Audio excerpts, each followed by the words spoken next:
রুমে আসলাম। রুমে আসার পর আমার জায়গা আমি বুঝে নিলাম। এখানে এসে আমার জামা কাপড় সব কিছু ঠিক করলাম। আজকে হচ্ছে শুক্রবার, জুমার দিন। সৌদি আরবে এইখানে প্রথম জুমা আদায় করবো ইনশাআল্লাহ।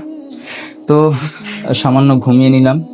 ঘুমিয়ে নেওয়ার পর ঘুম থেকে উঠে হাত মুখ ধুয়ে অজু করে আমরা রেডি হয়ে গেলাম হচ্ছে মসজিদে যাওয়ার জন্য। রেডি হয়ে যাওয়ার পর আমরা রুম থেকে, আমি সহ আরও যারা ছিল সবাই আমরা রুম থেকে বাহির হলাম। রুম থেকে বাহির হয়ে হাঁটতে শুরু করলাম মসজিদের দিকে।